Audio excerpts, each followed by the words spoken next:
Dans cette étape, c'est une nouvelle technique d'animation que nous allons observer, celle des ombres chinoises.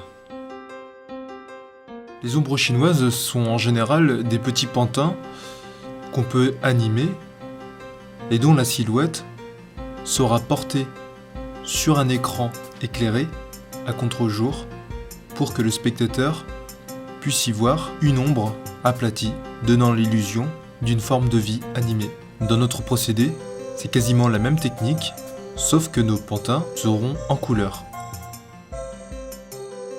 À travers 3 plans, nous allons constater qu'il est possible de créer et de manipuler des marionnettes virtuelles basées sur les travaux des élèves. Dans ce plan, Silou s'avance vers une jarre pour y déverser un vase rempli d'eau. Comme dans la logique des calques dans Photoshop, ici dans After Effects, le personnage de Silou a été fragmenté en plusieurs calques, chaque calque correspondant à un membre en particulier de son corps. À ce niveau-là, il faut calculer la trajectoire de chacun de ces calques, donc de chaque partie de son corps que nous voulons voir animée. Le bras, le corps, la tête et même le vase sont autant d'objets dont la trajectoire devra être calculée et prévue d'un point A jusqu'à un point B. Rien n'est fait au hasard.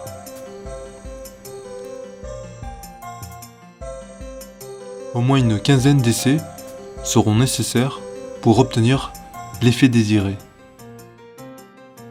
Ensuite, pour l'eau, j'ai fait une représentation stylisée d'un versement d'eau, puis sur Photoshop, j'en ai gommé des parties et à chaque gommage, je faisais une duplication du calque pour avoir toutes les étapes de son écoulement.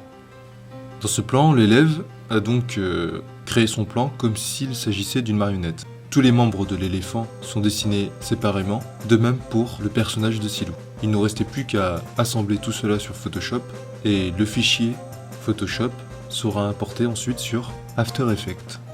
Le fichier PSD est bien composé de calques faisant une distinction entre chacune des parties du corps. Une fois l'éléphant et Silou sur After Effects, vous pouvez remarquer en bas des petits points sur la table de montage. Tout à l'heure, je vous parlais d'une animation d'un point A à un point B. J'aurais dû dire d'un point A, par exemple, à un point F, sachant que chacun de ces points correspond à B, C, D, E. Chacun de ces points, par exemple le point B, correspond à une position où l'éléphant doit faire un pas. Le point C achève ce pas-là. Le point D fait que l'éléphant reste en place, ainsi de suite, jusqu'à ce que la trompe se lève et balance de l'eau sur le visage de Silou. Dans exactement la même logique que la marionnette que nous avons vue précédemment, l'éléphant et Silou sont autant de calques à animer avec une entière concentration, car la moindre erreur, nous le verrons dans le rush, sera grossière. Un autre exemple d'utiliser le procédé des ombres chinoises, ici l'élève a réalisé le décor et le personnage. Les ombres ont été créées sur Photoshop au lasso, puis ont été rajoutées sur After Effects. Il s'agit juste de calques dont on a programmé un mouvement de va-et-vient, et tout en le distordant à plat sur le sol, le bruit des pas de la ville ajoutera l'ambiance de la scène.